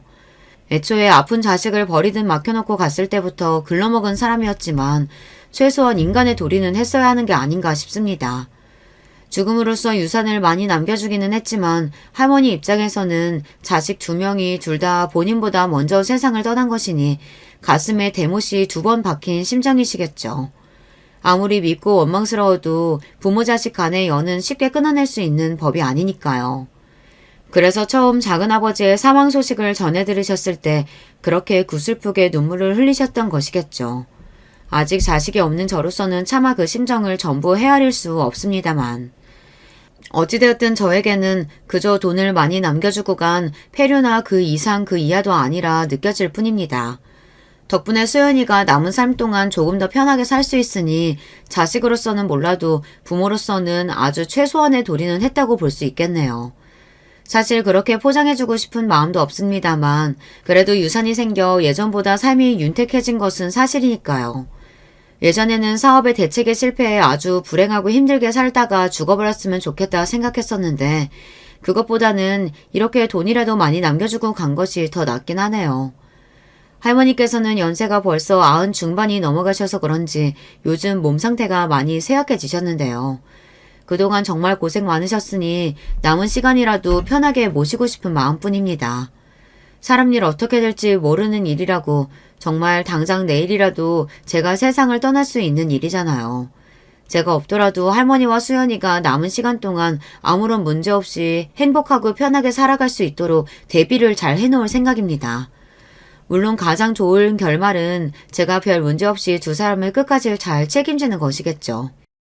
그러기 위해서는 공부도 더 많이 해야 하고 준비해 놓아야 할 것들이 산더미지만 일단은 아직까지 신혼이기도 하고 앞으로는 한동안 그동안 고생 많았던 제 인생에 대한 보상이라 생각하고 좀 쉬고 싶은 마음이 있어요. 제 사연을 쭉 들어보셨으면 아시겠지만 솔직히 너무 힘든 길을 걸어왔잖아요. 지금껏 항상 앞만 보며 달라오느라 스스로에게 쉴 시간을 준 적이 한 번도 없는 것 같습니다. 남편을 만난 뒤로 모든 것들이 거짓말처럼 잘 풀리는 것 같았어요. 돈이 있으나 없으나 제 조건과는 상관없이 남편은 항상 변함없이 제 자리에 서서 저를 든든히 지탱해주고 제가 흔들릴 때마다 저를 단단히 잡아주는 사람이었어요. 앞으로도 제 곁에 머물면서 평생을 행복하게 해주겠다 말해주는 사람이고요. 저 또한 그런 남편을 위해 좋은 아내가 되려고 열심히 노력할 겁니다. 그리고 앞으로는 조금 더 스스로를 돌아보고 보살피며 살아보려고 해요. 지금껏 너무 남을 위해 제 자신을 죽이며 살아온 게 아닌가 싶은 생각이 들었거든요. 주변 사람들을 잘 챙기기 위해서는 저 스스로를 먼저 잘 돌보는 것도 중요하다는 것을 알게 되었습니다. 혹시 제 사연을 들으신 분들 중 저처럼 주변에 장애가 있는 사람들을 돌보고 계시는 분들이 있으시다면 정말 고생 많으시다고 먼저 말씀드리고 싶습니다. 때로는 정말 힘들고 지치고 모든 걸 다 포기하고 싶은 날이 있을 거예요. 그래도 비 오는 날이 있으면 맑은 날이 있듯이 그런 힘든 시기가 지나면 언제 그랬냐는 듯 행복과 즐거움이 가득한 나날들이 돌아올 것이라고 생각합니다. 그러니 항상 희망을 잃지 말고 긍정적인 생각으로 가득 찬 하루를 만들어가 봐요. 여기까지 제 이야기 들어주신 모든 분들 감사드리고 다들 건강하고 평온한 하루 보내시길 바랍니다. 여러분, 두 번째 사연 시작하기 전에 좋아요, 구독 꼭 눌러주실 거죠? 그럼 두 번째 사연 바로 시작합니다. 안녕하세요. 여러분 혹시 은혜 갚은 까치라는 말 들어보셨나요? 대한민국 사람이라면 무슨 뜻인지 다 아실 텐데요. 저는 어려서부터 다른 건 몰라도 착하게 살려고 노력했어요. 누가 나한테 무언가를 주면 저도 똑같이, 아니 그 이상으로 돌려주려고 노력했습니다. 이러다 얼마 전에 제게 어마어마한 일이 일어났어요. 오늘은 그 얘기를 해보려고 합니다. 저는 현재 지방에 거주 중인 40대 초반 여잔데요. 이 얘기의 시작은 제가 홀로 8살 차이 여동생을 키우던 고등학생 때로 돌아갑니다. 저는 제가 고등학교 1학년일 때 부모님이 돌아가셨어요. 교통사고로 갑작스럽게 그 자리에서 바로 돌아가셨죠. 우리 집은 원래 매우 화목했어요. 부모님은 저와 동생에게 다정하셨고 집안 형편도 나쁘지 않았거든요. 그래서 저는 어릴 때의 기억은 행복했던 기억만 존재합니다. 부모님 손잡고 맛있는 음식 먹으러 다니고 어린 동생과 놀러 다니기 바빴거든요. 근데 그러다 부모님이 돌아가시고 제 인생에 암흑기가 시작됐어요. 미주야, 큰아빠가 네 부모님 돈은 알아서 관리해줄게. 나중에 성인 되면 제대로 줄 테니까 걱정 말고. 알겠지? 그 대신 미주랑 현주는 여기서 살아. 큰아빠는 돌아가신 부모님의 사망 위로금과 우리 집을 처분한 모든 재산을 가져가셨어요. 그때는 제가 너무 어릴 때라 그런 큰아빠에게 고마움밖에 느낄 수 없었습니다. 어린 저는 저와 동생을 거둬서 본인 집에서 자라게 해준 큰아빠가 감사했죠. 아우, 너희는 무슨 여자애들이 이렇게 밥을 많이 먹어? 라면을 사놓으면 니네가 다 먹잖아. 니네가 나한테 생활비를 좀 오를 줘. 그리고 미주 너는 그냥 공부나 하지 무슨 수학여행을 간다고 하는 거야? 죄송해요. 안 간다고 담임선생님께 제가 말씀드릴게요. 하지만 큰아빠와 큰엄마는 우리 자매를 매일 구박했어요. 큰아빠 부부는 아들만 한 명 있었습니다. 사촌 오빠를 데리고 셋이 한우를 먹으러 간 사이 동생과 제가 배가 고파 라면을 끓여 먹으면 왜 먹냐 구박하셨죠. 친척이라곤 큰아빠밖에 없던 터라 그대로 당하기만 했습니다. 또 현실적으로 제가 너무 어린 동생을 데리고 집을 나가면 갈 데가 없었어요. 그때 너무 속상했던 사실은 동생이 제대로 먹지 못했다는 거예요. 날이 갈수록 마른 동생을 보고 얼마나 속상했는지 몰라요. 그러다 제가 18살 때 큰아빠네 집에서 나오게 되는 계기가 발생했습니다. 언니, 나 배고파. 아까 학교에서 먹은 급식이 다야. 큰엄마 몰래 뭐라도 먹으면 안 돼? 나 너무 배고파서 잠이 안 와. 그래? 잠시만 기다려. 언니가 그럼 부엌에 가서 뭐라도 가져올게. 조심스럽게 방을 나가 부엌에 갔더니 식탁 위에 귤이 있더라고요. 한두 개도 아니고 꽤 있길래 동생 먹을 귤 하나만 가지고 방에 왔습니다. 2개를 가져가서 저도 먹고 싶었는데 그럴 수 없었어요. 2개를 가지고 가면 우리가 가져갔다는 게 티가 날 것 같았거든요.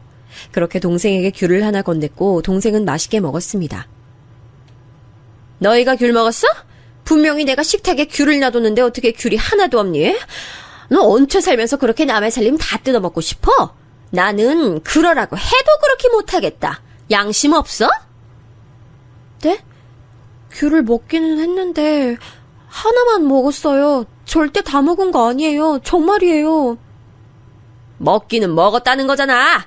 니네 밥 먹지 마. 내가 자선 사업가야? 돈만 축내는 식충이들을 내가 왜 걷어줘야 돼? 큰엄마는 정말 그날 동생과 저에게 밥을 주지 않았어요. 부엌에 들어오지도 못하게 막았죠. 학교에서 주는 급식으로 연명하고 있었는데 너무 서러웠습니다. 큰아빠는 그 광경을 다 봤으면서도 옆에서 침묵을 유지했죠. 문제는 다음 날에도 또 다음 날에도 밥을 주지 않았어요. 정말 서글프기 그지없었습니다. 언니, 나 너무 배고파. 너무 배고파서 아무것도 할 수 없어. 급식도 오늘 2번이나 먹었는데. 동생이 배고파하는 걸 보고 저는 참을 수 없었어요. 큰엄마와 큰아빠는 저와 동생에게 기본적인 것들도 해주지 않았습니다. 결국 귤로 시작된 사소한 일이 가출로 이어졌죠. 큰엄마가 몰래 비상금을 텔레비전 장식장 밑에 놓는다는 걸 알고 있었거든요. 그래서 자는 동생을 몰래 깨워 새벽에 돈을 챙겨 집을 나왔습니다. 무작정 나와서 동네에 있던 허름한 여관에 들어갔어요. 돈을 내고 현실적으로 생각했습니다. 비상금이라 많은 돈은 아니었고 일주일 정도 있을 수 있었어요. 동네가 같아 이대로 있다간 큰아빠 부부에게 들킬 것 같아 동생을 데리고 근처에 있는 광역시로 가게 됐습니다. 여기가 이제 현주가 다닐 학교야. 학교 끝나면 바로 앞에 있는 저 큰 고깃집으로 와. 언니가 거기서 일하고 있으니까. 알겠지? 저는 학교에 다닐 생각이 없었어요. 그래서 동생만 학교에 보내고 저는 동생 학교 바로 앞에 있는 식당에서 일하기 시작했습니다. 고깃집뿐만 아니라 저는 빵집, 패스트푸드점, 영화관 등 안 해본 알바가 없어요. 지금 생각하면 어린 나이에 도대체 어떻게 동생을 데리고 일했는지 모르겠어요. 일하던 곳에서 미리 돈을 받아 겨우 단칸방 하나를 구했습니다. 어린 동생을 혼자 키우는 건 제게 상당히 힘든 일이었어요. 공과금을 내는 방법도 몰라서 겨우 집주인 아주머니에게 배우기도 했습니다. 그렇게 힘들게 몸을 갈아 일했어요. 사실 저는 최저시급도 제대로 받지 못하고 일했습니다. 주로 제일 많은 시간을 보냈던 곳은 저 고깃집인데요. 저기서는 심지어 사모님의 심부름까지 했습니다.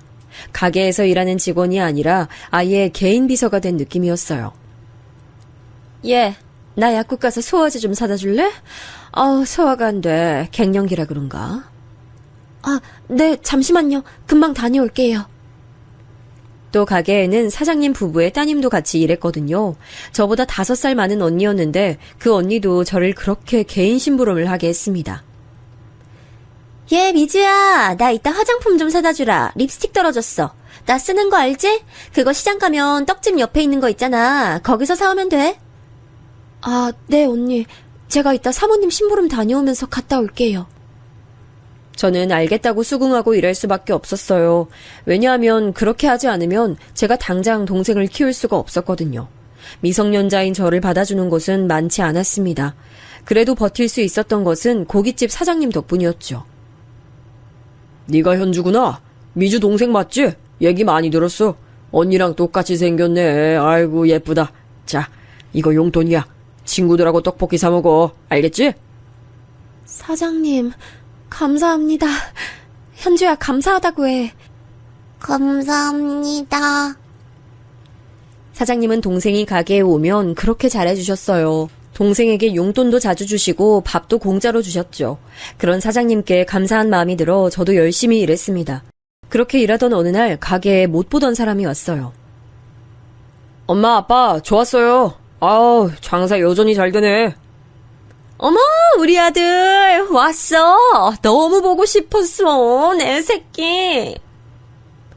그 남자는 바로 사장님 부부의 막내 아들이었죠. 그리고 여러분, 혹시 첫눈에 반한다는 말 믿으세요? 저는 그 남자를 보자마자 첫눈에 반했습니다. 다행인지 아닌지 그 사람도 저를 보고 첫눈에 반했어요.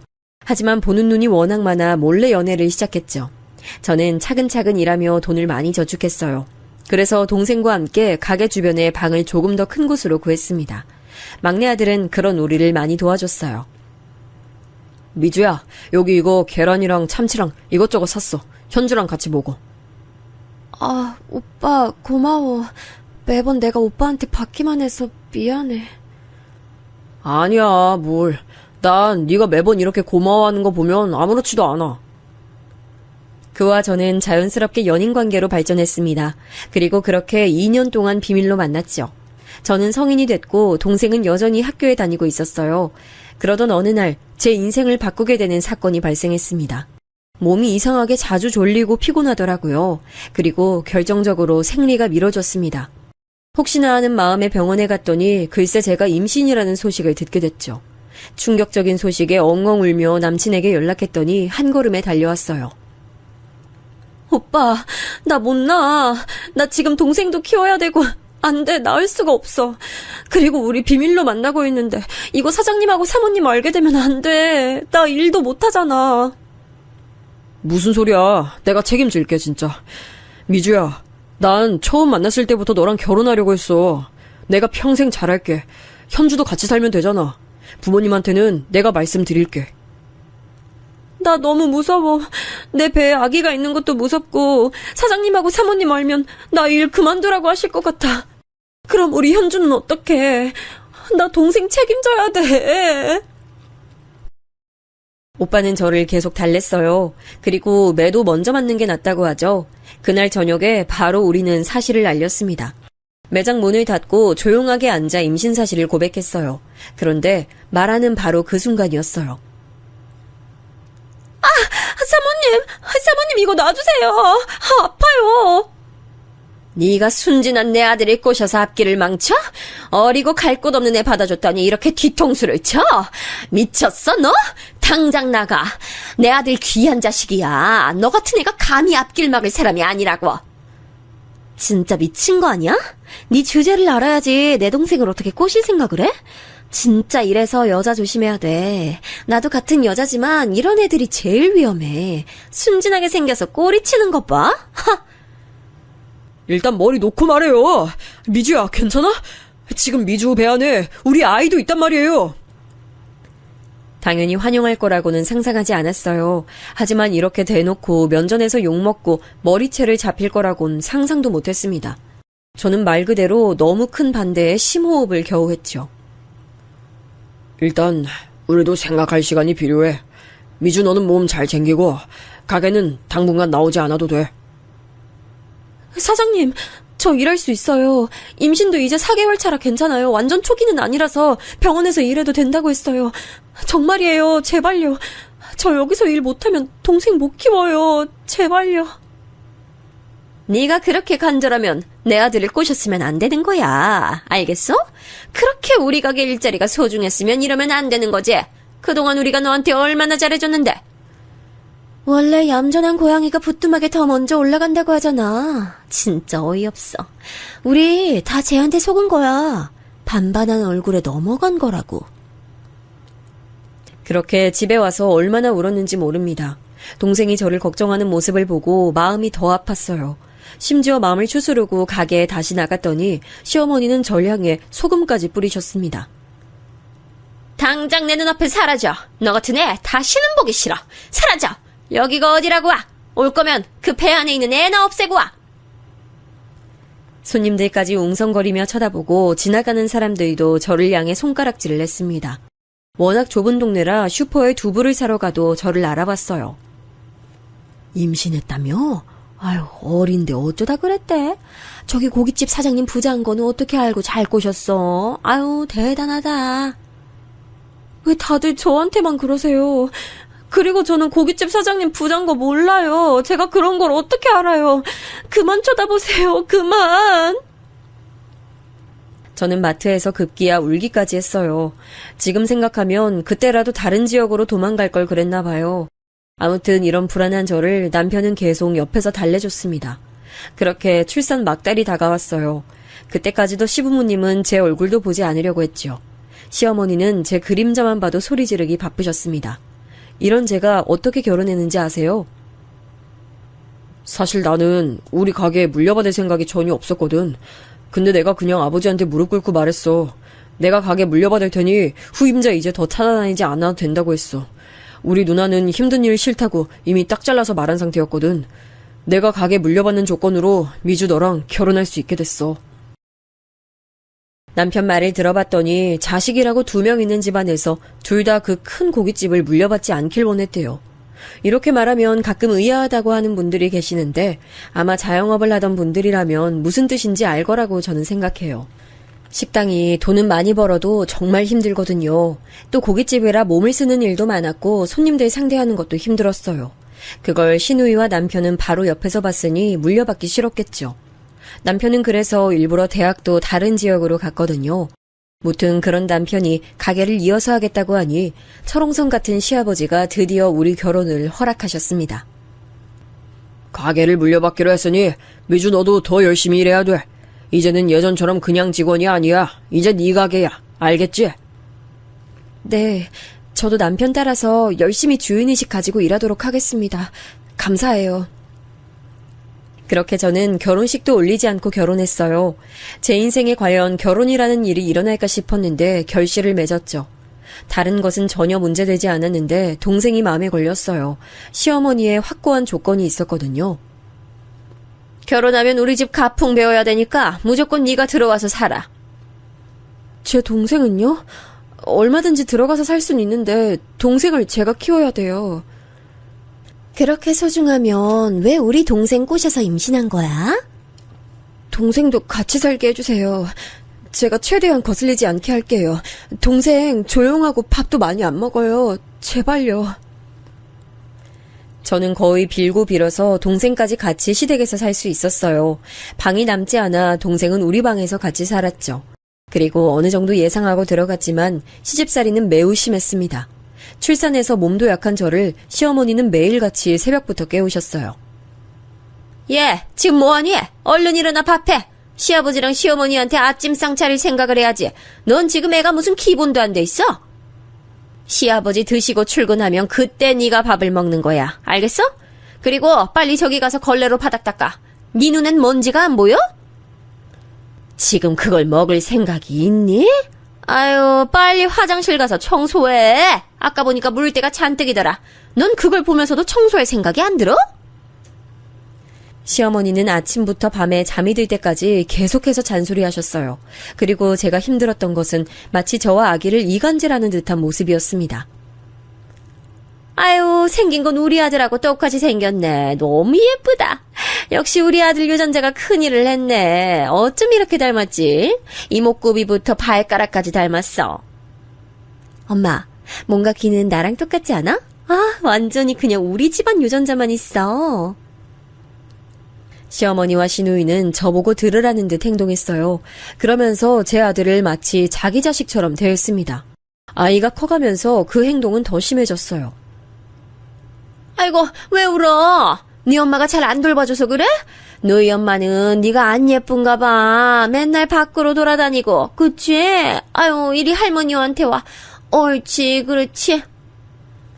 이래서 먹여 살리려면 어쩔 수 없죠. 그리고 아이들은 원래 울면서 크잖아요. 엄마가 집에 없으면 아이가 불안해하더라. 집에 있는 엄마들이 괜히 그러는 게 아니야. 저도 뭐 일하고 싶어서 그런 건 아니잖아요. 상황이 이런 거죠. 아이 제가 돌볼 테니까 어머니 들어가서 쉬세요. 제가 출산하고 조리도 제대로 못하고 바로 일했거든요. 고깃집에 가서 설거지부터 무거운 숯도 나르고 또 각종 밑반찬도 다 제가 만들었습니다. 제 손길이 하나라도 미치지 않는 것이 없었죠. 몸이 2개여도 모자란 양에 항상 지쳐 있었습니다. 24시간이 모자라서 힘들었어요. 미주야, 고생했다. 난 네가 없었다면 가게 운영할 수 없었을 거야.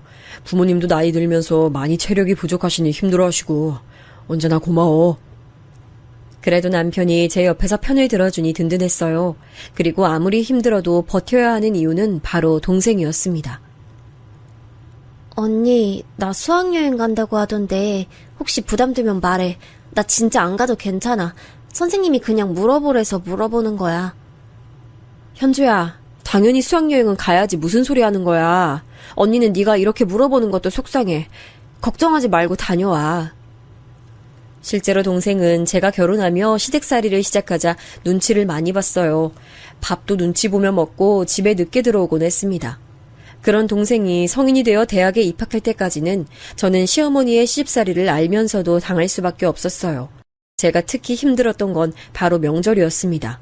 시댁이 큰 집이라 명절 땐 온갖 친척들이 다 시댁으로 모였어요. 예, 빨리 이 음식들 가져다 드려. 그리고 잡채 어딨어? 전은 어디다 놨어? 아니, 왜 이렇게 행동이 느려? 아우! 잠시만요. 현주야, 언니 좀 도와줘. 아까 분명 여기다 놨는데 어디 갔지?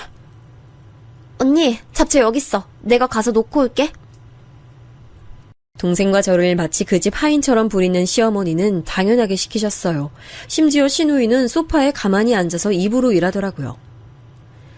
올케, 거기 지금 김치 없잖아. 김치 냉장고에서 김치 꺼내야 될 것 같은데. 가서 가져와.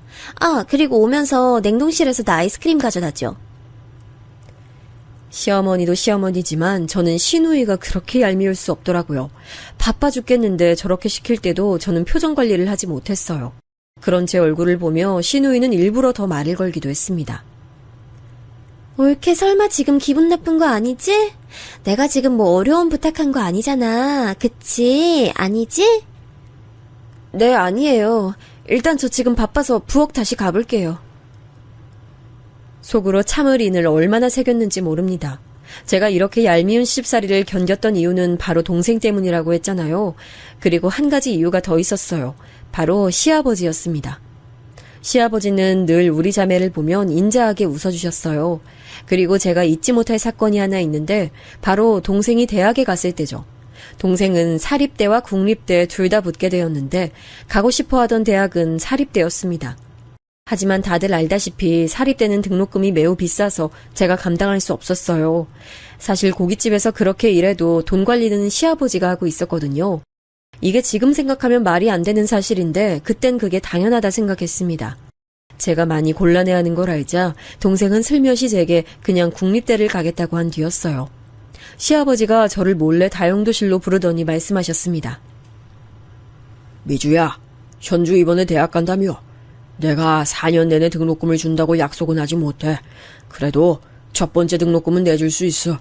걱정 말고 원하는 대학에 가라고 해. 아버님, 정말요? 너무 감사해요. 전혀 기대하지 않았는데 너무 감사합니다. 시아버지가 무려 동생의 첫 등록금을 내준다는 소식에 뛸 듯이 기뻤어요. 동생도 그 소식을 듣고 너무 기뻐했습니다. 시어머니에겐 비밀로 하고 시아버지가 몰래 해준 행동이었어요. 그렇게 동생은 시댁에서 독립해 대학에 가게 됐습니다. 그리고 이 뒤로 저도 드디어 마냥 참진 않고 할 말은 다 하고 살게 됐죠. 마침 저를 얄밉게 괴롭히던 시누이가 결혼해서 집을 나가기도 했거든요. 시어머니와 둘만 있으니 저도 용기가 생기더라고요. 시어머니는 유독 육아에 관해 간섭을 많이 하곤 하셨어요. 우리 손주가 한글이 좀 느린 것 같다. 아무래도 이게 모계요전이라고 하던데 병원을 가야 되나? 느린 건 다 이유가 있을 텐데. 안 그러니? 외동은 원래 학습 능력이 느리다고 하더라고요. 아직 유전이 보일 나이도 아니라고 병원에서 그랬어요. 그래? 근데 아기 춥게 저렇게 입히면 어떡하니? 저러다 감기 걸리면 남들은 다 엄마 욕하는 거 알고 그래? 아까 외투 입혔는데 본인이 벗은 거예요. 그리고 아이가 감기에 걸리지 않으면 그게 더 이상하지 않나요? 너는 시어머니가 말하는데 꼬박꼬박 그렇게 말 대꾸하고 싶니? 아이 그런 건 도대체 어디서 배운 말버릇이야? 어머, 저 어머님하고 친해졌다고 생각해서 자연스럽게 대화했다고 생각했는데 어머님, 왜 그러세요? 제가 이런 식으로 받아치면 시어머니는 얼굴이 빨개진 채로 있으셨어요. 통쾌하다면 사실이었죠. 아유, 왜 이렇게 집안이 더워? 나만 그런가? 어머니 갱년기라 그런 거 아니에요? 나가서 바람도 쐬고 친구도 만나고 그러세요. 매일 집에만 있으면 더 힘드시잖아요. 시어머니와의 관계는 저도 어느 정도 할 말을 하며 괜찮아졌는데 문제는 다른 곳에 있었습니다. 시아버지가 이제 완전히 고깃집에서 손을 뗀다고 하셨어요. 사실 그 전까지도 저와 남편이 거의 모든 것을 했는데 공식적으로 아예 가게에도 뜸하게 나온다고 선언하셨죠. 남편하고 저는 본격적으로 책임감이 더 생기기 시작했습니다. 그러면서 저는 정말 그 당시에 새벽 6시에 가게로 출발했죠. 그리고 영업 개시 준비를 마치고 다시 집에 와서 시부모님 아침밥을 차리고 아이 학교를 등교시켰어요. 다시 가게에 가서 열심히 일하고 또 중간에 시댁에 가서 밥 차리고 집안일하고 그런 식으로 생활을 유지했습니다. 몸은 당연히 힘들었고 도대체 어디서 보상을 받아야 할지도 몰랐어요. 버틸 수 있었던 것은 바로 아들과 간간히 들려오는 동생 소식이었습니다. 제가 그렇게 열심히 일하니 그래도 손님이 배로 늘기 시작했어요. 항상 친절하게 손님들을 맞이했더니 단골도 어마어마하게 늘어났습니다. 가게가 장사가 더 잘 되면서 일하던 직원도 더 뽑게 됐어요. 새로 뽑은 직원 중엔 하연이라는 저와 동갑인 직원이 들어오며 서로 의지했습니다. 알고 봤더니 하연이는 저와 공통점이 꽤 있는 친구였어요. 하연이, 너도 그럼 엄마가 안 계시니까 힘들었겠다. 나도 동생하고 둘이 의지하며 살았을 때가 너무 힘들었거든. 난 그래도 언니가 있어서 내가 동생이니까 괜찮았어. 미주 네가 진짜 대단하지. 난 그렇게 살라고 해도 못 살아. 특히 신우이는 결혼하고 더 친정에 자주 왔거든요. 게다가 산후조리까지 시댁에서 해서 얼마나 제가 힘들었나 몰라요. 집에 있기가 싫어 일부러 가게에 나올 정도였어요. 그런 저를 하연이가 같이 신우이를 뒷담화해줘서 얼마나 기뻤는지 몰라요. 아니, 나 진짜 미주 네 신우이 대단하다고 생각해. 사람이 어쩜 저렇게 이기적이고 본인밖에 몰라? 나를 무슨 자기 하인이라고 생각한다니까.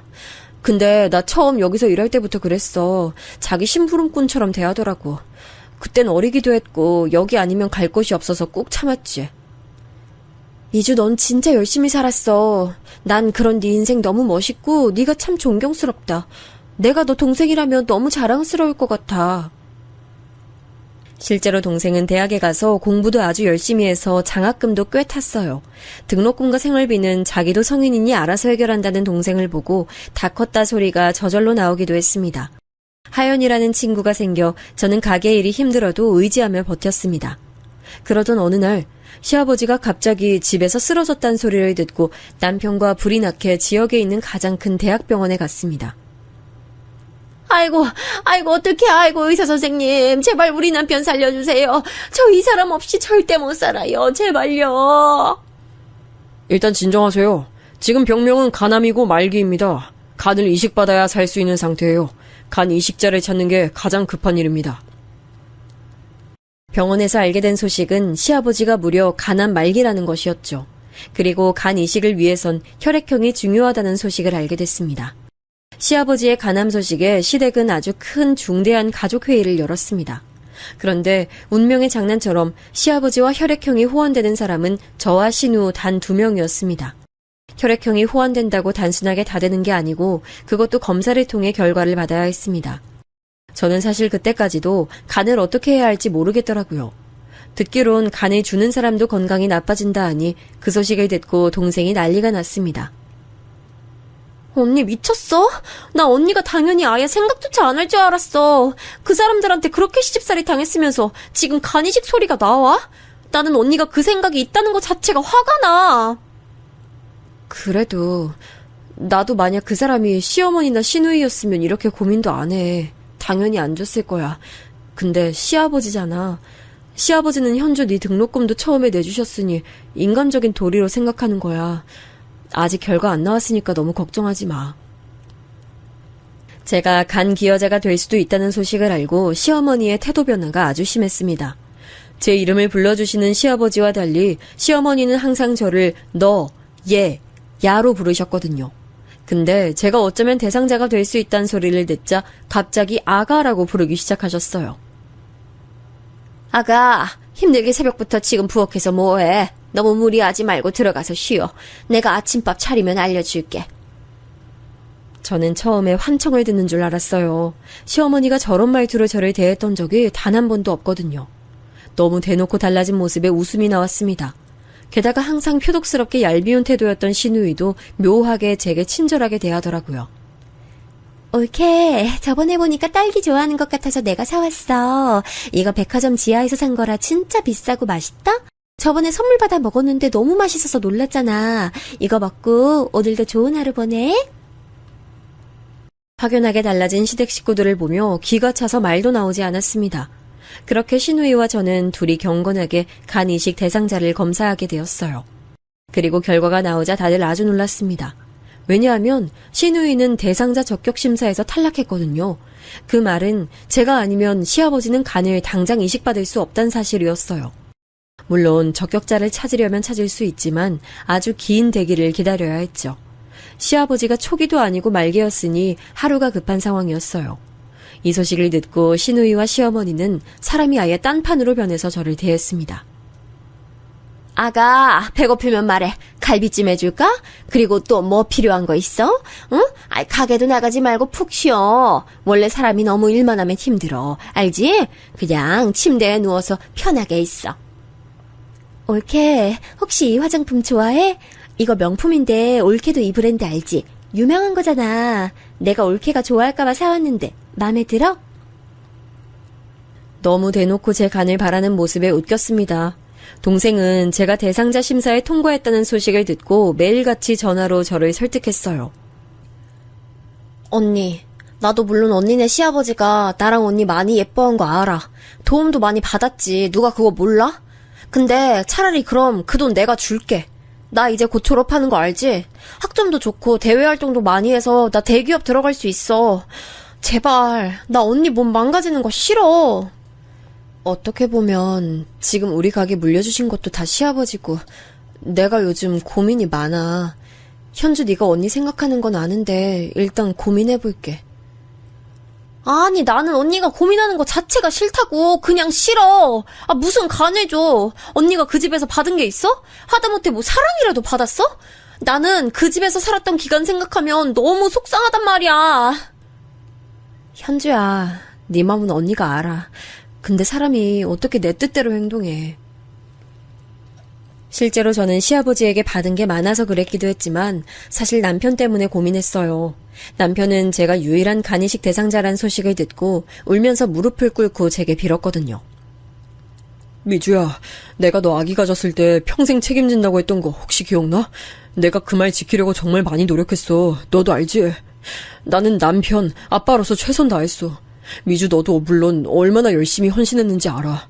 근데 우리 아버지한테 간을 줄 수 있을까? 내가 앞으로 더 잘할게. 진짜 당신이 원하는 거 다 들어줄게, 제발. 남편이 울면서 비는 모습을 보니 마음이 너무 아프더라고요. 물론 저도 사람이라 그동안 당했던 시집살이를 생각하면 시어머니가 미워서라도 주고 싶지 않았습니다. 하지만 시아버지와 남편을 생각하니 큰 용기를 낼 수 있었어요. 그렇게 저는 중대한 결정을 내리게 됐습니다. 제가 간을 시아버지에게 주겠다고 하자 시어머니와 시누이는 울며 저를 쓰다듬었어요. 고맙다. 정말 고맙다. 내가 이 은혜 평생 잊지 않을게. 그동안 미안했다. 너무 미안했어. 나를 용서해. 아이고, 미안하다. 내가 올케 그동안 얄밉게 대해서 너무 미안해. 앞으로 남은 인생 내가 갚으면서 살게. 진짜 이 은혜 절대 잊지 않을 거야. 그리고 시아버지는 저를 따로 불러 아주 고맙다며 제 손을 꼭 잡고 말씀하셨어요. 미주, 네가 처음에 우리 가게에 일하러 왔을 때가 생각난다. 어렸던 네가 동생 손을 잡고 일할 수 있냐고 물었을 때 내가 그냥 돌려보내지 않았던 게 내 인생에서 가장 잘한 선택이었어. 고맙다. 앞으로 우리 가족은 너희 자매에게 최선을 다할게. 저도 아버님이 잘해주지 않으셨으면 이런 결정 내리기 힘들었을 거예요. 그렇게 저는 간을 이식하겠다는 결정을 내렸고 당연히 동생은 제게 진지하게 화를 냈습니다. 난 진짜 언니 이해할 수가 없어. 지금이라도 좋으니까, 아니 수술 직전이라도 좋으니까 언제든지 마음 바뀌면 연락해. 나 당장 달려갈게. 아니야. 그냥 내가 병원에 그날 같이 갈게. 내가 다른 건 몰라도 동생 하나는 잘 둬서 이렇게 호강하네. 됐어. 언니 혼자 할 수 있어. 그리고 그날 남편도 같이 있기로 했으니까 현주 너는 가서 수업이나 들어. 그리고 검사가 끝나고 마침내 수술 전날이 됐어요. 어렸을 때부터 이런저런 일들을 많이 겪어서 웬만한 일엔 무던하게 대하던 저도 큰 수술을 앞두니 떨리는 마음이 들더라고요. 병원에서 시키는 검사도 다 하고 덤덤하게 다음 날이 되길 기다리고 있었습니다.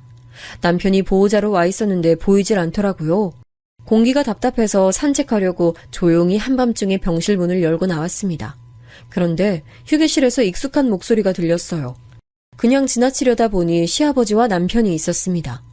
두 명이 진지하게 할 얘기가 있나 보다 싶어 뒤를 돌았는데 제 이름이 들리더라고요. 그래서 대화를 몰래 엿듣게 됐습니다. 그리고 그 대화는 아주 중요한 대화였죠. 살면서 받은 충격 중에 이 대화가 가장 충격적이었습니다. 들으면서도 현실이 믿기지 않아 볼을 몇 번을 꼬집었나 몰라요. 피가 식는다는 말이 무슨 뜻인지 알게 되는 대화였습니다. 그래, 하연이랑 결혼하겠다는 거지? 네, 몰랐는데 하연이 아버지가 땅 부자래요. 어차피 미주랑은 결혼식도 안 올렸으니까 그냥 새로 시작하는 마음으로 결혼하려고요. 그래. 미주가 간을 준다고 할 줄은 몰랐는데 정말 의외다. 간만 받고 바로 이혼해. 그래야죠. 하연이랑 결혼하고 땅 생기면 거기에 집 짓고 행복하게 살아요. 미주가 사람은 착한데 진정이 없어서 가끔 답답했거든요. 받을 게 전혀 없잖아요. 그러니까 말이다. 나도 사돈이 없으니 뭐 어디 가서 자랑도 못하고. 그래도 애가 일은 잘해서 가게에 도움이 되긴 했어. 그동안 고맙긴 했죠. 하지만 이제 노후를 보내고 나온 생을 살기엔 하연이처럼 돈 많은 집사람하고 살고 싶어요. 저는 저 대화를 듣고 너무 충격에 빠져 이명이 들렸습니다. 손을 벌벌 떨며 겨우 다른 곳으로 이동했어요. 심장이 너무 쿵쾅거려 제 귀에까지 들렸습니다. 만약 시어머니나 시누이가 저런 대화를 했다면 이렇게까지 놀라지 않았을 거예요. 근데 저 대화의 주인공이 시아버지와 남편이란 사실이 저를 아주 힘들게 만들었습니다. 처음 당하는 사람의 배신이 하필 제 남편과 시아버지라니 믿을 수가 없었어요. 남편이 절 두고 바람 피울 거라고는 전혀 상상도 못했거든요. 그것도 제가 그렇게 믿고 의지했던 가게 직원인 하연이가 내 언니일 줄은 몰랐습니다. 그동안 제가 잘해줬던 게 후회됐어요. 배신감에 눈물이 계속 줄줄 흘렀습니다. 남편과 시아버지가 자리를 정리하는 소리가 들리자 저도 급하게 병실로 돌아왔어요. 미주야, 우리 이제 자자. 불 이미 꺼놨구나. 자? 자나 보네. 잘 자. 나도 잘게. 남편은 아무 일도 없었다는 것처럼 행동했죠. 늘 하던 것처럼 똑같이 저를 대했죠. 그날 밤 저는 단 한숨도 잘 수 없었어요. 뜬 눈으로 새벽을 보냈습니다. 자고 싶지도 않았고 졸리지도 않더라고요. 눈물만 계속 흘리며 제가 잘못 들은 게 아닐까 생각했습니다. 꿈 같았는데 꿈은 절대 아니었죠. 당연히 간을 줄 생각은 사라진 지 오래였습니다. 다음 날 남편은 평소처럼 아주 다정하고 친절하게 저를 대했습니다. 시어머니와 신우까지 와서 제 기분을 살폈죠. 굳은 표정을 풀 수는 없었지만 다들 제가 수술 때문에 긴장했다고 생각하는 것 같았어요. 미주야, 너무 걱정 마. 수술 끝나면 내가 바로 대기하고 있을 거니까 그냥 한숨 자고 온다고 생각하고 마음 편하게 먹어. 알겠지? 아무 일도 안 일어날 거야. 남편 말을 듣고 속으로 바람이라는 단어만 떠올랐어요. 아마 제가 수술하러 들어가면 본인은 하연이랑 연락하겠지 생각하니 피가 거꾸로 솟는 기분이었습니다. 간호사가 와서 저를 호명하고 마취하러 침대를 끌고 이동했어요. 그때부터 시댁 식구들은 저와 함께 갈 수가 없었죠. 어제 대화를 듣고 나니 시댁 식구들이 순수한 마음으로 저를 응원하러 온 게 아니란 생각이 들었죠. 어쩌면 제가 도망갈 수도 있으니 감시하는 건 아닐까 하는 생각이었습니다. 그렇게 저는 마취방으로 이동했습니다. 선생님 잠시만요. 저 지금 화장실이 너무 급해서요. 바로 다녀올 테니까 잠시만 기다려주세요. 아, 네. 빨리 다녀오세요. 지금 이제 시간이 촉박해서요. 네, 알겠습니다. 이 문 열면 되는 거죠? 저는 화장실 간다고 하고 뒤도 돌아보지 않고 병원을 빠져나왔어요. 다행히 시댁 식구들은 전혀 마주치지 않았습니다. 일단 병원 밖으로 가서 행인에게 부탁해 전화를 빌렸죠. 현주야, 언니야. 나 지금 수술 포기하고 나왔어. 말하자면 긴데 일단 어디야? 언니 데리러 와줄 수 있어? 언니, 나 1층이야. 나 언니 보러 간다고 했던 거 기억 안 나? 나 지금 남자친구랑 있어서 언니 데리러 갈 수 있어. 우리 차 타고 왔거든. 언니 정확히 어디야? 저는 동생과 동생 남자친구의 도움을 받아 무사히 동생 집으로 갔어요. 가는 내내 동생은 믿을 수가 없다며 잔뜩 흥분했습니다. 형부 그렇게 안 봤는데 진짜 무서운 사람이다. 아니 바람이 나도 언니가 그렇게 고생해서 일한 가게 직원하구나? 하연 언니? 나도 아는 사람이잖아. 사람이 어쩜 그럴 수가 있지? 그 집안은 어떻게 된 게 멀쩡한 사람이 없어? 제가 몸만 병원에서 나오느라 급하게 나와서 병원복을 입고 이동했거든요. 그래서 핸드폰도 가지고 있지 않았어요. 동생 전화가 울려봤더니 남편 번호가 뜨길래 제가 대신 받았습니다. 처제, 혹시 미주랑 연락돼? 오늘 수술하는 날인데 지금 사라졌어. 분명 아까까지 병원에 있었는데 마취하러 갔다가 화장실 간다고 하고 사라졌어. 나야. 어? 미주야? 네가 거기 왜 있어? 아니 이게 지금 무슨 일이야. 너가 지금 거기 왜 있어. 우리 아버지 어떡하라고. 이미 준비 다 했는데 갑자기 사라지면 어떡해. 아니 네가 그러고도 사람이야? 뭐? 그러고도 사람이냐고? 그 말 내가 해야 되는 거 아니야? 네가 지금 제정신이야? 나 어제 너랑 니네 아빠가 하는 말 들었어. 바람 폈다고 하연이랑 땅 부자? 좋겠다 당신. 그리고 뭐 이혼하겠다고? 미주야, 잠시만. 그거 다 오해야. 잠시만, 이거 진짜 오해야. 우리 만나서 얘기하자. 진짜 아니야. 나랑은 결혼식도 안 올렸는데 하연이랑은 올릴 생각하고 있더라. 나 진짜 당신 가족들이라면 이제 지긋지긋해. 살면서 다시는 보지 말자. 아들은 내가 데려갈 거니까 그렇게 알고 나 법적 싸움 끝까지 갈 거야. 미주야, 잠시만, 오해야. 미주야!